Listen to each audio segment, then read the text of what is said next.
Yasir Qadhi? No. Or No. If you want misguidance, listen to Yasir Qadhi. If you want to be misguided, listen to Yasir Qadhi. Yasir Qadhi has an agenda for Muslims in America, unfortunately. وَمَنْ يُرِدِ اللَّهُ فِتْنَتَهُ فَلَنْ تَمْلِكَ لَهُ مِنَ اللَّهِ شَيْئًا. If you want to be misguided, listen to Yasir Qadhi. Refuting Yasir al-Qadhi. I accuse you, after I have mentioned all of those ayat, which makes invoking worship. And the Prophet said, supplication is worship, invoking is worship, and you are denying this. What's the matter with you? Everything that he's saying here and doing, he's just priming the audience to accept this kind of reformist mentality. But there's no people of knowledge today like Yasir Qadhi who, will come up with these new discoveries. Oh, it's not shirk for you to call on someone besides Allah unless you believe that He is Allah. Yani you must be as intelligent as a doorbell to even make the statement.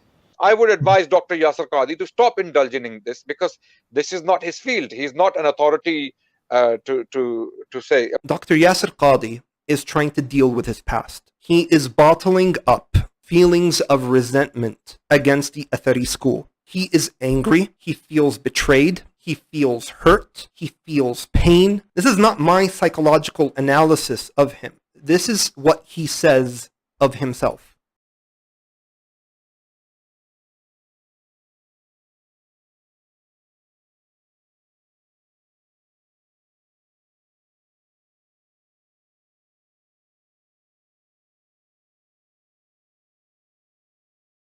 The second opinion, which is now the opinion that I follow, is the opinion that invoking the saints, it is haram, and it is evil, and it is an evil innovation, a religious innovation, a bid'ah, and it is a stepping stone to shirk.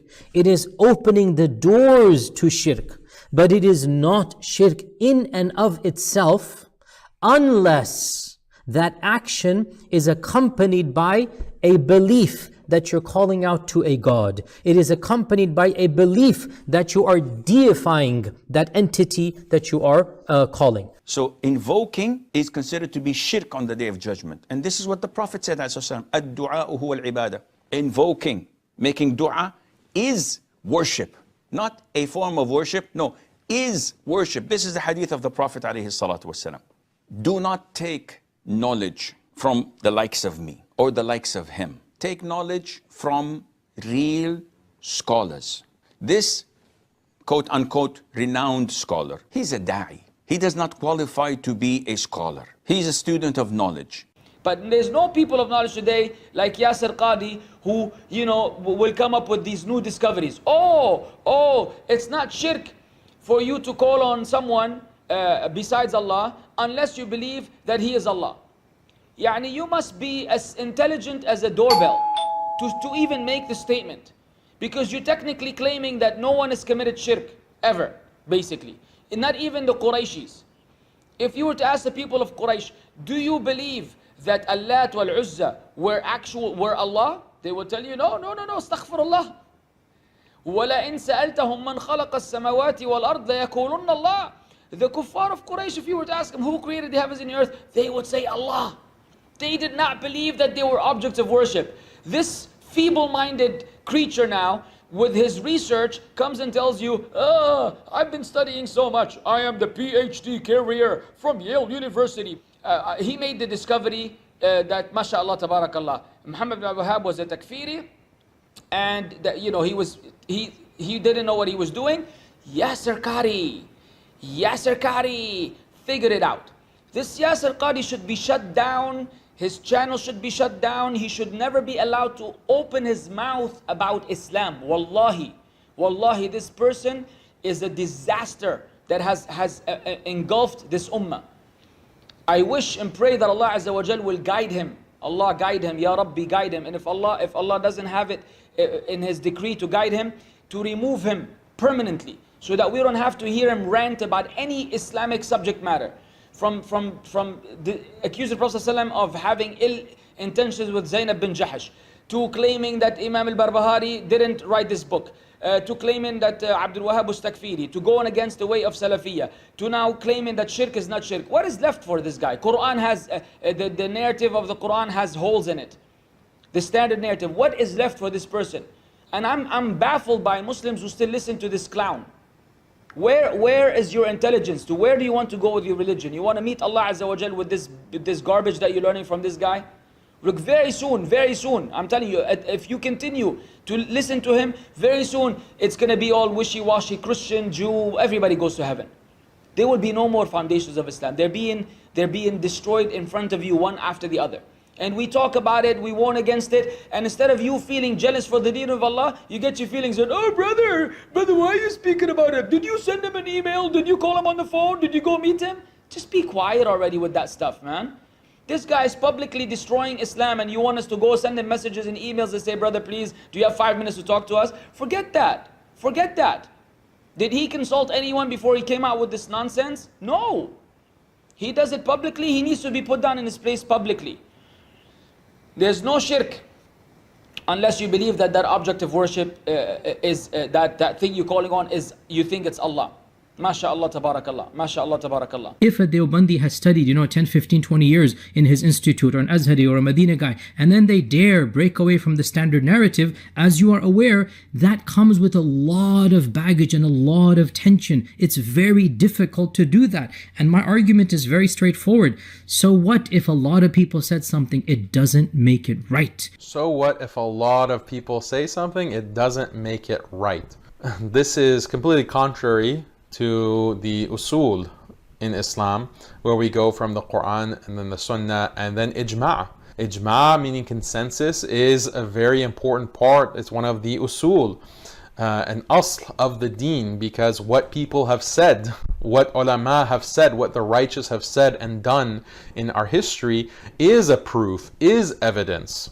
Look, if you're in an environment where 99% of your teachers are on one position and you're not challenged to think about that position, you will absorb that position and move on. That's the way the world works. There's nothing wrong with that, right? But the fact that 99% of your teachers say something doesn't mean it is the correct truth. It's just that's that school, and they are taught a certain philosophy, and they're taught a certain, whether it's Aqeedah, whether it's fiqh, whether it is a position like Ismail and Ishaq. The fact that you have not heard contrary and all the mashayikh you study with have not heard contrary means nothing, because in the end of the day, every firqa and every trend is basically within a spectrum of opinion. Very few people are brave enough or foolish enough, depending on how you want to look at it, because it comes with cons when you break away, right? To go outside the box and think for themselves, like, okay. Look, again, everything that he's saying here and doing, he's just priming the audience to accept this kind of reformist mentality. It doesn't matter. All of these opinions, all of these rulings that we find in the Islamic tradition, they were limited to a madhab, right? They were all limited. His criticism applies to the entire Islamic tradition, because all of these different schools of fiqh, all of the schools of Aqeedah, they work in a particular time, in a particular place, with a segment of scholars and ulama, and he's saying it doesn't even matter if they were the majority. Even if they were the majority, quantity doesn't matter. They are just the product of their environment, of their time and their place, and political factors. He is in one fell swoop just undermining the entire Islamic tradition.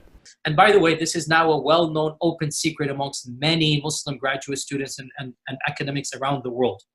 And this is well known. Traditional understandings of ahruf and qira'at cannot answer some of these pressing questions that are now being poked by our people by our academics, by their academics outside of the faith tradition. You see, in a Muslim environment, there's always some respect that we have for the Quran. We should. In a Muslim environment, we'll press a little bit and then we'll say, okay, khalas, sami'na wa ata'na. And that's great, alhamdulillah. When you go to academia, they don't have that red line. And they're going to just, the famous story of the emperor with no clothes. They're going to just point out, no, that doesn't make any sense. Well, that's not true, and this and that. And they'll bring issues, which I'm not going to mention explicitly, that are true because they're in your own books. They're not inventing anything new. They'll bring you riwayat, and they'll bring you athar, and then you add to that very well-known issues of I don't even want to be explicit. And then you bring on top of that makhtutat, and then. And it's very clear to you and to every single very advanced student and specialist that the standard narrative has holes in it. That's what I'm going to say.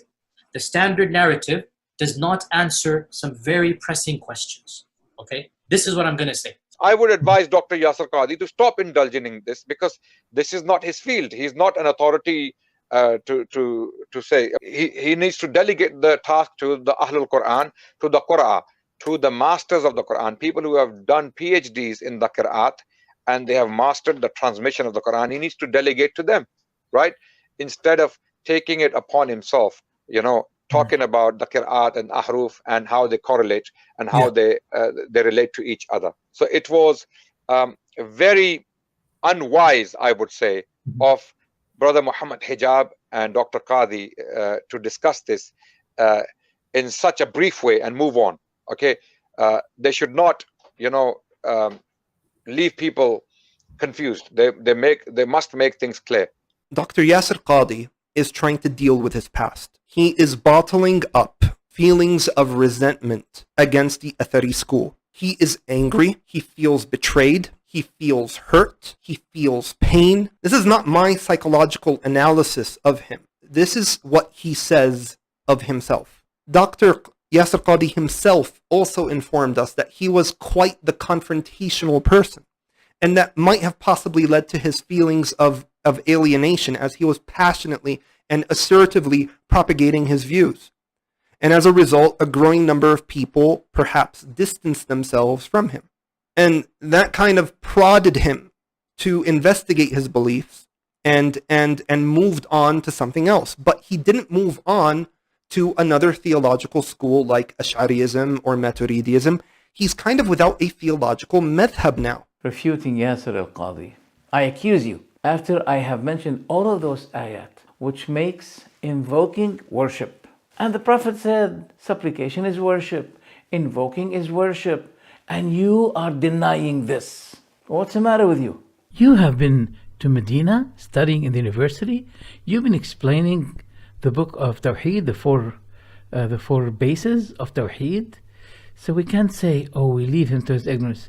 You are a person of knowledge, but you're following your desire, and you are forming fatwas that fit the surrounding situation around you, such as Brailwis, Deobandis. You are giving them facilities on the account of Tawheed. You're not an ignorant person, but you're ignoring. There's a difference between ignorance and ignoring. Why you keep persisting on this point? As if you are, well, in fact, you are opposing what Allah said. Allah is tens upon tens of verses. He made it clear that supplication, invoking, is worship. So if those people who invoke Jilani do not know that their supplication is worship, don't let it be your evidence. Don't let their ignorance be your evidence. I repeat, don't let their ignorance be your evidence. Okay? Number one. Number two, he says also that those people, they said that those saints are gods, while those who invoke Jilani, they don't say that he is God. Well, don't you remember what the Prophet said when people said to him, make for us a blessed tree, just like the tree that those pagans have? What did he say? He made their statement equal to those who said to Musa, make for us gods. So the Prophet is refuting people like you. Okay, there are people who do not know, but don't let their ignorance be your criterion, your standard, your decision, your fatwa. Otherwise, you are worse than the layman people. If people are ignorant, we leave their matter to Allah. I mean, this is the least thing you can say. But if people do not know the Quranic ruling, it doesn't mean for their sake we change the ruling of Allah of this matter from being shirk to become bid'ah. The companions did not say to the Prophet, make for us gods. They said, let's have a tree, just like those pagans who have a blessed tree and they hang their swords on it. So why the Prophet ﷺ constituted them, saying to them that your statement is similar to the statement of the people of the Jews who said to Musa, make for us gods. Can you answer the Prophet? Please, for one time, please. 2 questions. Can you answer what the Prophet said? Second question, is invoking worship or not? Please give an answer. You have the knowledge, but you are hiding the fact that you know about. That supplication is worship. Where can you run from this? How can you run from that? When the Prophet said invoking is worship. Why do you want to run to the ignorance of people, ignoring what the Prophet said to you, that invoking is worship? How long are you going to keep ignoring this fact? And by the way, the friends that you pick pictures with them, such as Hatim al-Awni, this man is an enemy of the Sunnah. This man is an enemy to some of the companions of Rasulullah sallallahu alaihi wasallam. You're proudly taking pictures with them. You are, in a matter of fact, showing what happened to you and who are behind you, such as Hatim al-Awni and Hamza Yusuf and Nuh Killer. It seems you're responding to their pressures. So, as a result, you failed. You failed to defend your point. You can't, because the Prophet said it to you. Invoking is worship. How can you run away from this? You won't. So stop your persistence for evil and justifying the evil of those who invoke the dead. Invoking the dead is worship. And that's why when Allah subhanahu wa ta'ala said that those whom you are worshipping, they are dead, He said after that, your God is only one God. Right after that, in Surah Al-Nahl, verse 22. The chapter number is 16. So it's very obvious. When Allah the Almighty prohibited on those pagan people asking the dead, He said, your God is only one God. You don't understand, as I said it before, you do not understand the Islamic terminologies, such as the word Ilah. What is the meaning of Ilah? Ilah is the one whom people run to for their asylum, for their fear, for their hardship, for their disasters. So when you ask the dead to remove these hardships from you, you're making them God. Why? Because you're giving them divine quality. You are deifying them by giving them a divine quality that they hear at any moment, any language. Do they watch Al Jazeera? Does Jilani watch Al Jazeera, by the way? Maybe. Why not? Because he watches everything. Anyone at any time, even if he's in the bathroom, he can respond to his call. If he says, "Oh, I suffer some stomach pains," "Oh, Jilani, help me," even in the bathroom, he knows, he hears at any time, at any place, by any language. He's ready. He gives.